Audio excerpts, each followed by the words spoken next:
Quando a gente vai estudar, por exemplo, inteligência emocional, a gente descobre que quando a gente consegue entender a função da frustração, a gente consegue viver menos ansioso. Porque a gente entende que as coisas têm tempo e têm processo. E isso faz com que a gente espere entre o que a gente planta e o que a gente colhe. Porque em tudo na vida tem o dia de começar, muita euforia, muita garra, muita vontade, o concurso, o Enem, o emprego, o casamento, o namoro, qualquer coisa, qualquer empreendimento, o primeiro dia é pura vibração. Aí tem o terceiro dia, que é quando tudo dá certo, é o resultado final. O problema é o meio. Não é o início nem o fim. O segundo dia, ninguém pula ele. Ninguém pula o segundo dia, por exemplo, ir num concurso, fazer vários para não passar, até que passa num. Ficar horas e horas estudando, sozinho, num quarto, numa biblioteca. Ninguém fica lembrando das muitas dores de um casamento, os momentos que a gente está triste um com o outro, que a gente se machuca. A gente lembra da foto do dia do casamento e da alegria, ao mesmo tempo saudosa, de cumprir um dever no dia do velório. Mas o meio de todos os processos, ninguém pula. E sempre que a gente quer pular a etapa, a gente termina não construindo nada. Emmanuel muito bem nos diz que o tempo não respeita as construções que ele não ajudou a edificar. Ou seja, aquilo que não teve um trabalho com o tempo não funciona. A gente percebe muito bem que, por exemplo, pessoas que querem burlar o tempo, nossos irmãos que optam pela marginalidade, eles querem antecipar as coisas, eles querem conquistar sem plantar, sem regar, querem logo colher. Mas é claro que a gente percebe que isso acontece sobretudo no aprendizado que a gente tem a partir da infância. Aí a gente poderia se perguntar, então essa senhora é uma palestra sobre como educar filhos? Sim, e não somente. Por quê? Porque todos nós temos crianças emocionais dentro de nós que precisam ser educadas.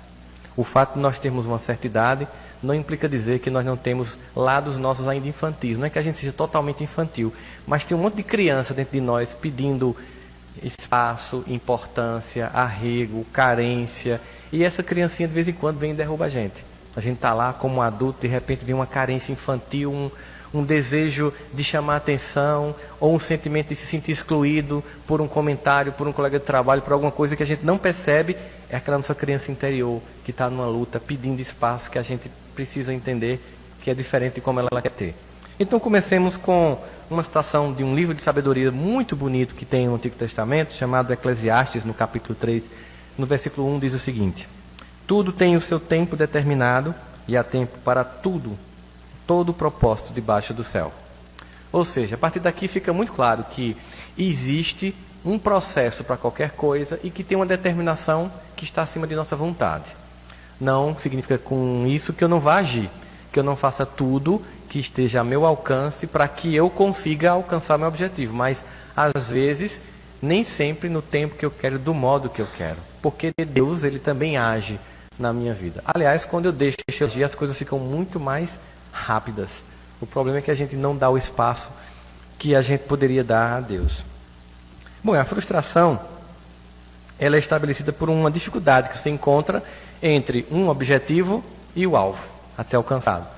E quando a gente pensa em frustração, a gente tem a frustração do nível 1, que é o estado em que se encontra o organismo quando ele se depara com um obstáculo mais ou menos importante no caminho. Então, estou indo lá fazer algum projeto da minha vida, seja afetivo, emocional, intelectual, enfim. Começo, o projeto é natural, de repente vem as primeiras dificuldades. Você percebe isso quando você, junto com crianças, você começa a fazer com que ela tente construir alguma coisa com você. Vamos consertar a torneira. Então, é importante fazer isso, inclusive com a gente, para a gente entender que, eu vou consertar a torneira, mas eu não tenho habilidade com isso, não é minha praia. Obviamente que vai ter problema, vou me molhar, você abre, se molha completamente, você não sabe torcer direito, e muita gente desiste, e joga e quebra, né, e chama alguém para consertar, porque não teve paciência de esperar. Você, por exemplo, vai jogar uma experiência social fantástica, é você botar crianças ou adolescentes para jogar, por exemplo, banco imobiliário, e você sentir todo o afeto que eles têm entre eles, quando um está perdendo e um está ganhando. Você vê ali todos os revelados de ódio, de raiva. Quando está perdendo fica amuado, não gosta, quer sair do jogo. Quando está ganhando fica tirando onda com a cara dos outros.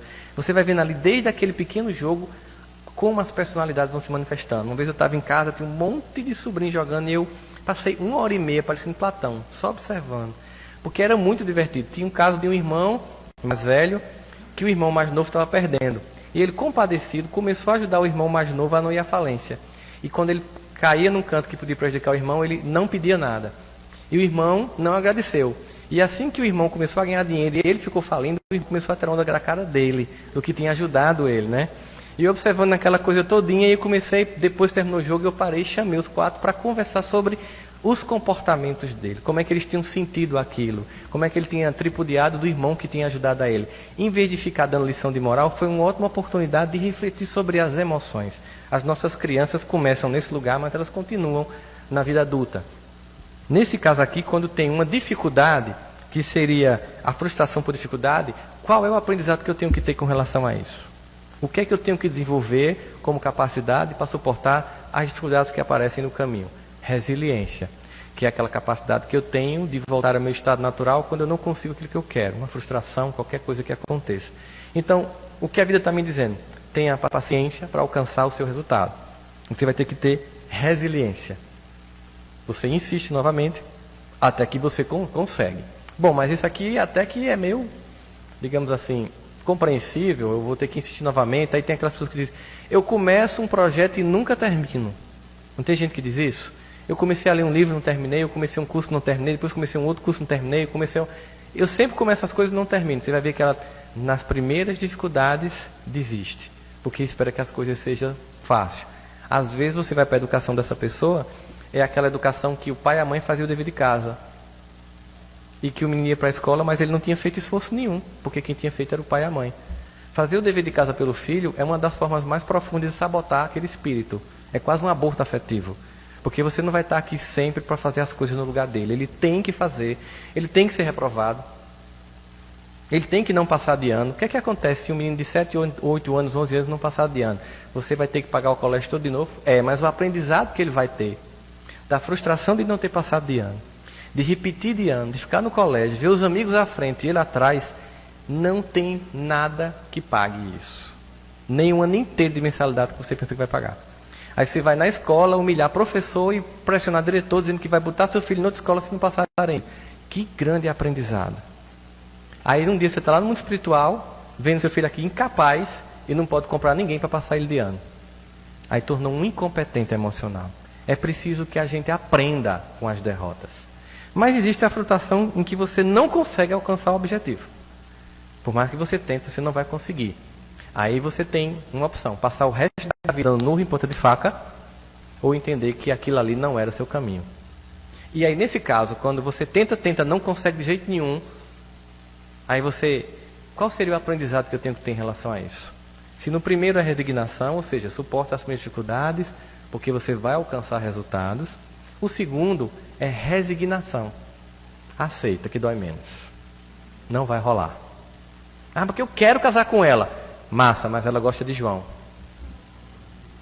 Aceita que dói menos. Não vai passar a vida inteira casando com Márcia, pensando em Joana que gosta de João. Então como é que você vai ser feliz? Nunca, porque você não permite que o outro tenha quem ele quiser, ou quem ela quiser. Então fica uma sensação de frustração profunda. Eu tentei vestibular para um curso tal, não consegui. Talvez não seja a tua praia. Passar o resto da vida tentando frustrado. E não pode ser feliz no outro lugar, noutra opção, noutra profissão, com outra pessoa. Aí nesse caso eu tenho que desenvolver resignação, aceitar aquela condição. Até porque ela é temporária. Um dia talvez você case com ela noutra vida, né? Tenha paciência. Ela pode até vir com uma versão com upgrade melhor, mais bonita, mais alta, tal. De repente você está esperando para o melhor momento da vida dela. Então fica lá, assim, a ideia de que eu preciso aceitar que tem coisas que eu preciso insistir para alcançar, mas tem coisas que eu tenho que desistir para não emperrar. Seria mais ou menos essa a norma.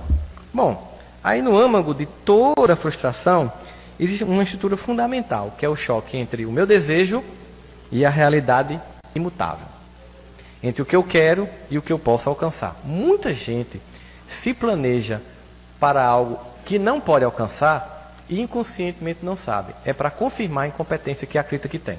Assim, eu estou aqui, mas minha meta é muito distante do que eu posso. Mas eu estabeleço ela só para não conseguir e dizer para mim, está vendo? Tudo na minha vida dá errado. Aí, geralmente a pessoa já é espírita e ela não estuda muito espiritismo, mas vai dizer, é karma. eu mereço. Devo ter sido uma peste muito miserável na outra vida. Porque eu tento e não consigo, eu tento e não consigo. Nunca parou para pensar que talvez tenha tentado o que não se deve, porque está além do alcance. Não é aquilo ainda, não é essa etapa. Está faltando humildade de reconhecer que para chegar no degrau 10 eu tenho que começar do 1 para o 2. E se eu der um passo maior do que a perna, a tendência de que eu caia e volte para início da escada é muito grande. Ah, mas é porque fulano está lá em cima. Vai olhar o percurso que fulano fez. É muito fácil olhar uma pessoa que alcançou alguma coisa. Mas a gente tem que se perguntar qual foi a trajetória dessa pessoa. Nunca foi dado de graça. Pegar uma celebridade, por exemplo. Ivete Sangalo. A Ivete Sangalo, uma vez eu estava vendo um biógrafo de celebridades falando. Ela começou a cantar em barzinhos, lá em Salvador, anos a fio. Vendia roupa numa loja da Zump no Shopping Iguatemi de Salvador, anos e anos a fio. Depois de muito tempo ela conseguiu ser back vocal de Gilberto Gil. E depois de muito tempo ela começou a acontecer profissionalmente. Aí você vê ela hoje e faz, como eu queria ser Ivete Sangalo. Existe um percurso para tudo na vida. As pessoas, elas, em qualquer área, na política, na economia, na política esquece, exemplo péssimo. Na economia, na literatura, na religião, na cultura, na pintura, na arte, no piano, qualquer coisa tem etapas. Você vê uma pessoa começando a tocar um violino, é desesperador, é irritante. Só ela suporta ouvir ela mesma tocar. Quando você percebe a pessoa tocando de forma exímia, você faz, como eu queria tocar um violino desse jeito. Você suportaria a imensa frustração de que a gente vai pegar um violão, eu falo porque eu toco um pouquinho, né? Que você pega o violão, tem a marcação das coisas. Aí você pega um violino, não tem marcação de nada, é no tato, desenvolver aquela habilidade de colocar o dedo ali, sem olhar e tal. Então são anos e anos e anos para chegar àquela habilidade. Então, essa capacidade de que eu preciso projetar algo alcançável, plausível, a não ser que eu queira reforçar o meu autoconceito de incompetente, que talvez tenha vindo de algumas falas da infância. Você não vai dar para nada, você não é ninguém, quem você pensa que você é. E você talvez tenha comprado essa frase, dita às vezes por um pai e por uma mãe, de forma invigilante, porque somos todos imperfeitos, num dia ruim, ou mesmo que tenha sido dito repetidamente, não significa que se carimbou um atestado de incompetência. Porque o problema nunca é o que fazem com a gente ou o que dizem com a gente. É como eu resolvo absorver isso e aceitar. Se eu aceitar, eu vou cumprir a profecia. E para não ser uma pessoa ingrata com meu pai e com minha mãe, que disse que eu não ia dar para nada, eu faço tudo o que eu posso para não dar para nada. Eu me saboto, eu me destruo. Quando está dando certo, eu dou um jeito de dar errado para que eu cumpra a profecia que meu pai e minha mãe me colocaram. Isto é uma forma solidária de relação infantil com o pai e com a mãe, que precisa ser quebrada e entender que a dívida que nós temos com nossos pais são impagáveis, mas o lado deles não funcional eu não preciso carregar para a minha vida futura. Aquilo que não funcionou na relação, aqueles sentimentos, aquelas agressões, fazem parte de uma estrutura psicológica deles que eu não preciso continuar comigo. Eu posso, eu mereço, eu devo e eu tenho como conquistar, crescer e ser feliz. É uma crença que tem que ser construída por nós.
você gostou, deixe seu like, inscreva-se no canal, acione o sininho.